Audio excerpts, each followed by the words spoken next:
Miranda Sarmento, o Ministro das Finanças de Portugal, associou-se aos colegas de Espanha, Itália, Alemanha e Áustria para que a União Europeia volte a taxar os lucros extraordinários do setor energético. Em 2022, uma medida similar gerou muita propaganda por parte do governo de António Costa, mas as receitas obtidas foram muito abaixo do anunciado. Helena Matos, mais uma vez bom dia. Vamos mais uma vez ouvir prometer impostos que caem do céu? Mais ou menos. Eu acho que talvez um dos comentários mais interessantes é este tipo de medidas, tem comentários deste género. Esta taxação tem de ser feita de forma proporcional, adequada e de forma efetiva. Tem de se traduzir numa receita com significado. Não creio que no caso de Portugal correspondesse a um volume com significado. Quem disse isto ocupou a pasta das finanças, chama-se Fernando Medina, e este tipo de comentários, ele faz vários considerandos desta natureza, estamos em 2022, 2023, quando uma medida destas começa a ser equacionada, até que depois é mesmo implementada, e o Ministro das Finanças, tal como o Ministro da Economia, o Ministro da Economia, Costa e Silva, até foi mais vocal, embora tenha sido o primeiro a equacioná-la, depois é também o primeiro a dizer que já chega, não é? E a pedir que a medida não... Pronto, que já tinha chegado ao fim. E é curioso, e aqui é interessante, e para nós é importante recuar a 2022, 2023, para percebermos o porquê deste tipo de medidas. Eu acho que elas cumprem. Para já, há sempre este propósito do arrecadar receita e o setor energético, é importante dizê-lo, a energia barra combustíveis, note-se que esta taxa também foi aplicada, esta contribuição extraordinária também foi aplicada ao setor alimentar. Mas aí é claro que com estimativas de receita muitíssimo recolhida pelo fisco, muitíssimo mais baixa. Mas hoje o setor energético cumpre o papel, mas não com as mesmas circunstâncias, depois de ligação à economia, que teve no passado os chamados impostos do vício e do pecado, que era o tabaco e o jogo. Qual é que era a grande vantagem do imposto sobre o vício e o pecado? O Sérgio Vasques, que foi secretário de Estado no governo socialista, até fez a sua tese de doutoramento sobre isto e é fabuloso. Porque não havia coisa melhor. Porque aumentava-se o imposto e até aumentava-se a taxa daquilo que se ia cobrar, a percentagem. Mas o que é que acontece? Havia pessoas que se sabia que iam deixar de fumar, não é?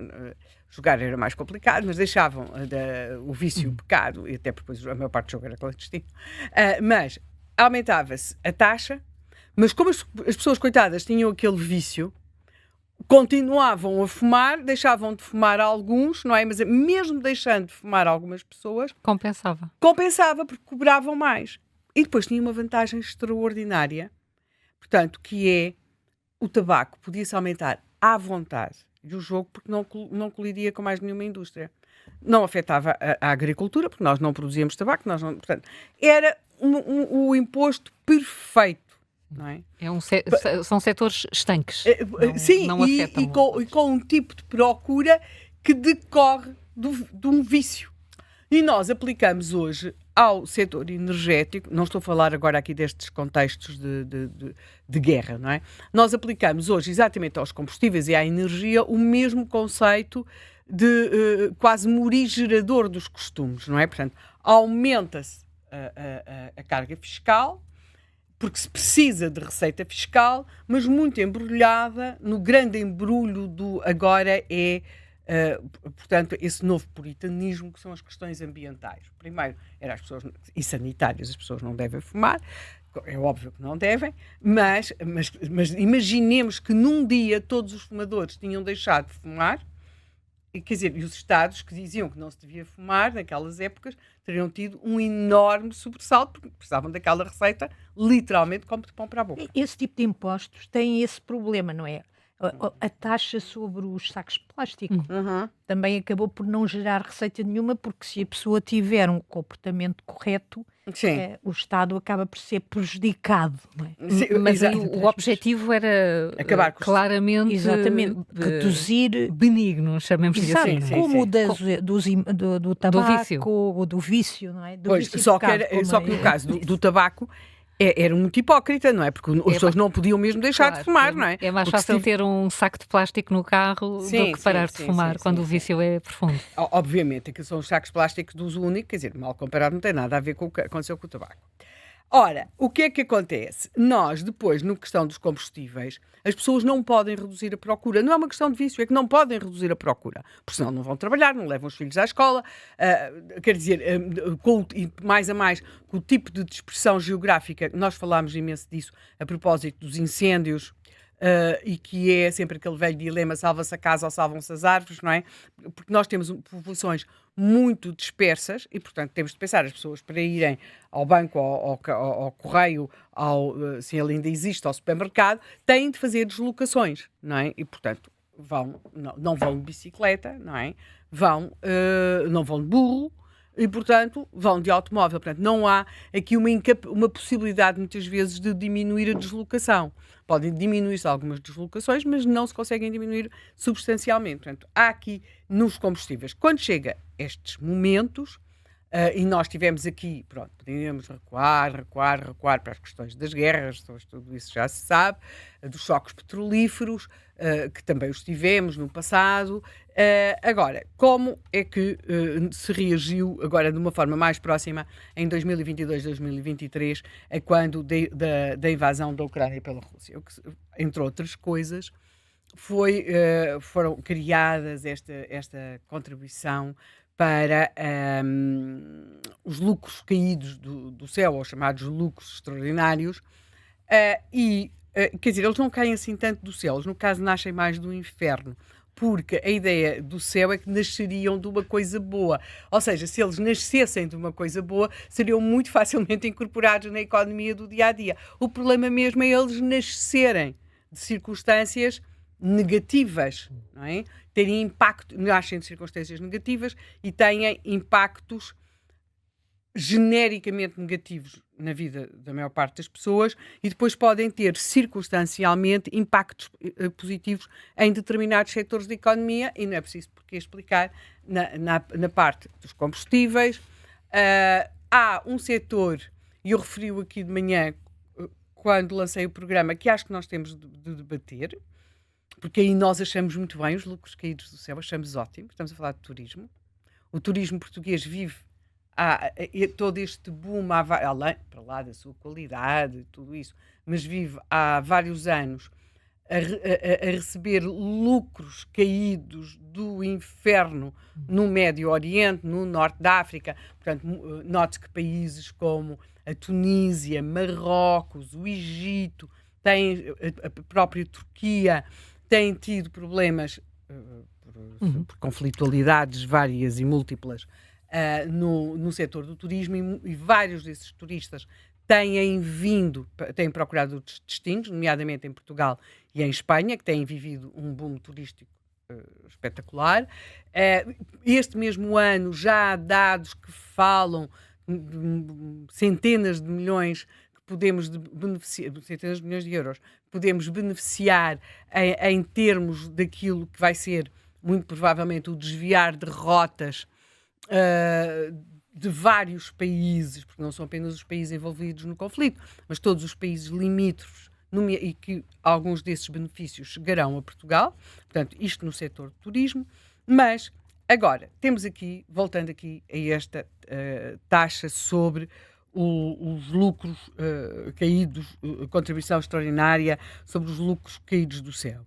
Ora, nós, na experiência de 2022, nós neste momento ainda sabemos pouco como é que esta medida pode vir a ser desenhada, mas o que nós sabemos é do desenho que ela teve em 2022, 2023, os anos em que ela é aplicada, foram estimados que poderíamos recolher mais entre 50 a 100 milhões de euros, portanto, entre 50 milhões a 100 milhões de euros.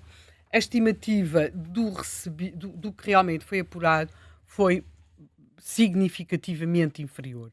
Na parte dos combustíveis, por exclusão de partes do desenho da própria medida, daquilo a que ela se podia aplicar, parecia a medida feita para uma única empresa, que era a Galp, não é?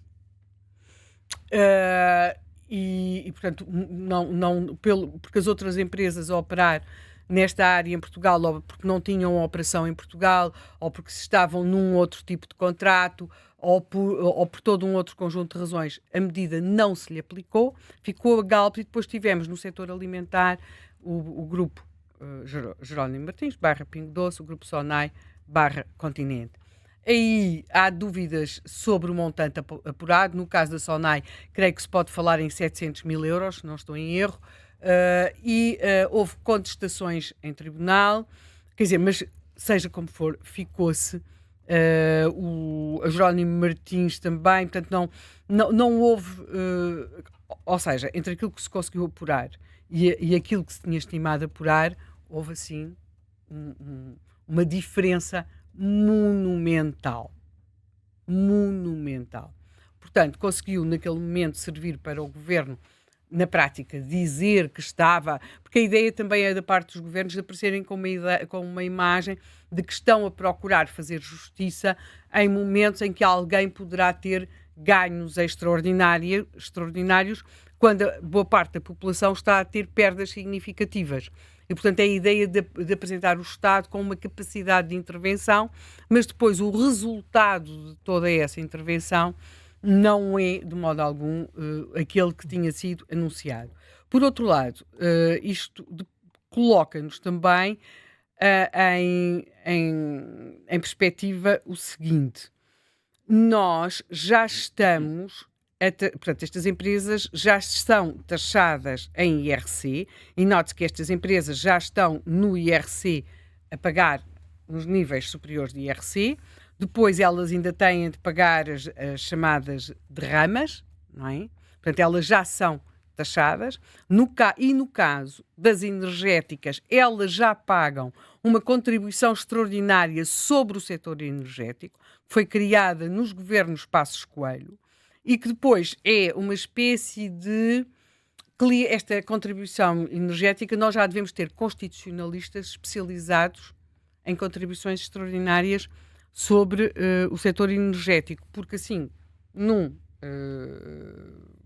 resenha muito rápida, nós temos, só no ano de 2024, nós temos 3, 4, 5, 6, 7. Temos 7 acórdãos no Tribunal Constitucional e mais uma decisão sumária do Tribunal Constitucional sobre diferentes normas e alíneas desta contribuição extraordinária sobre o setor energético. Tivemos depois um acórdão muito importante em 2025. Esta contribuição extraordinária sobre o setor energético está no orçamento para 2026, portanto ela vai sendo corrigida e atualizada, e aliás é uma grande pergunta que se pode colocar para aquele orçamento que todos nos dizem que vai ser aprovado, mas não sabemos por quem, porque o Presidente da República não quer eleições e os outros também, os líderes dos partidos também parecem que agora acham que não é o momento. Esse lá vai continuar esta contribuição extraordinária sobre o setor energético, foi criada por Passos Coelho, mais a mais se tivermos... Carla, escusas de fazer essa cara, porque eu com impostos eu só, e pois. Mais a mais tivermos esta contribuição extraordinária sobre os lucros extraordinários, certo? Sim. Pronto, não é? Sim. É porque é a mesmíssima coisa. E assim, chegamos a uma outra palavra, que é também o imbróglio, que quando nós criamos uma contribuição extraordinária, em princípio, ou uma taxa, temos de dizer a que é que se destina aquela verba, não é? É para uma coisa, sempre uma coisa boazinha.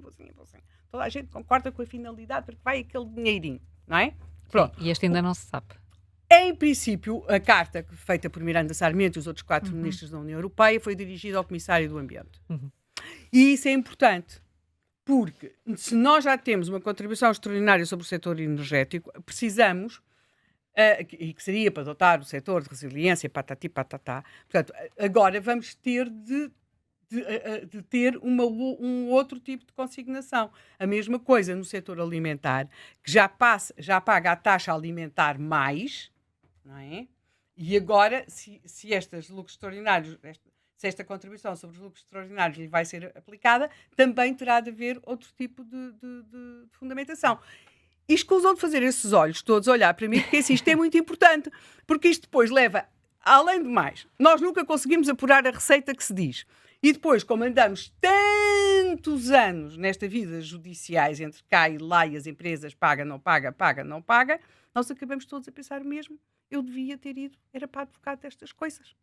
Porque o dinheiro nunca chega ao destino, mas pelo meio há quem ganhe. Penso eu. Não Era é? mais uma taxa de lucros extraordinários para os advogados. Para os Pois, parceiros. exatamente. Parceiros e outras coisas mais. Verdadeiramente falando, é mesmo disso que estamos a tratar. Portanto, nós temos, neste momento, esta possibilidade de virmos a ter esta taxa. Não se sabe como é que a medida vai ser desenhada. No caso de Miranda Sarmento, eu creio, agora, deixando aqui o historial da medida, eu acho que há uma circunstância de Miranda Sarmento muito complicada, não é? É que o governo de Luís Montenegro não quer voltar aos déficits, não é? Nós temos aquela obsessão não, temos aquele mantra das contas certas, não é? Mas a verdade é que entre a própria política de algum apaziguamento de Luís Montenegro, não é? Ir deitando dinheiro, em cima de tudo, para conseguir paz social. O facto de ele estar em minoria. O facto de termos tido as tempestades, não é? Depois de termos agora este conflito no Médio Oriente, começa a ser cada vez mais estreita a linha para conseguir manter aquilo que era um desígnio deste governo, do anterior governo, e, portanto, há aqui uma necessidade de ir buscar dinheiro. Quer dizer, traduzindo, é básico, há uma necessidade de ir buscar dinheiro, é necessário dinheiro, não é? E, portanto, eu penso que a esperança de Miranda Sarmento será que esta medida seja desenhada de forma a que se consiga apurar muito mais receita do que aconteceu em 2022 e em 2023. Portanto, na prática, desenhando a medida ali de uma outra forma. Com isto tudo, também convém lembrar aquilo que o Ministro da Economia, Costa e Silva, o Ministro Socialista Costa e Silva, disse enquanto estas medidas esteve a vigorar nos governos de António Costa, sendo certo, e repito que até foi ele dos primeiros a falar sobre isto, da questão dos lucros extraordinários, da taxa sobre os lucros extraordinários, e que este tipo de medidas não ajuda a economia. E ele logo em 2023 começa logo ali a fazer pressão e a lembrar que aquilo era mesmo uma coisa extraordinária. Era para ser extraordinária. Ora, como nós bem sabemos, em Portugal, muitas vezes, o que é extraordinário fica definitivo. O que acontece com a contribuição extraordinária sobre o setor energético e também com a taxa de segurança alimentar mais, que está assim desde 2012. Não é? Portanto, Portugal, é preciso não esquecer que é um país que não teve uma intervenção direta, quer dizer, combatemos na Primeira Guerra Mundial, mas era lá longe, na Flandres, estão ali a ver onde é que fica a Flandres. E boa parte do endurecimento da legislação sobre o congelamento das rendas é tomada em Portugal em 1916, já tinha sido em 1910, mas em 1916 é muito reforçado por causa da participação de Portugal na guerra. Como se sabe, em 1918 foi assinado o armistício. Portanto, e Portugal continuou, acabou a Primeira Guerra Mundial, veio a Segunda Guerra Mundial e tudo isso, e Portugal continuou sempre com o congelamento das rendas por causa da Primeira Guerra, porque estávamos em guerra. Portanto, Portugal fiscalmente é uma máquina... É conservador.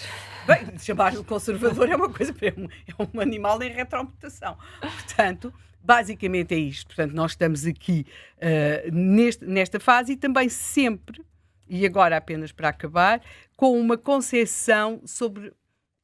E também há uma coisa que às vezes devemos debater, que é a própria ideia do que é o lucro, se o lucro, até que ponto é que o lucro é aceitável, até que nível, e por outro lado, algo que a mim também sempre me preocupa muito e que é este lado tão interventivo do Estado e que parece aparentemente, e que parece objetivamente muito justiceiro no lucro extraordinário, tem depois um reverso da medalha que é constante. Basta ouvir os noticiários em Portugal, que é os 99% portugueses, ou 99,9%, os outros que não estão aqui é porque se levantaram tarde, não é?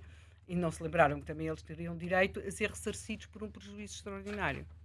Portanto, todas as empresas vivem sempre nesta necessidade de um apoio para um prejuízo extraordinário, não é? E eles também acontecem, e aí esta ideia sempre que o Estado ou o contribuinte também tem sempre de estar lá. Portanto, é disto que vamos falar hoje. Como se vê, é um assunto que me anima e entusiasma.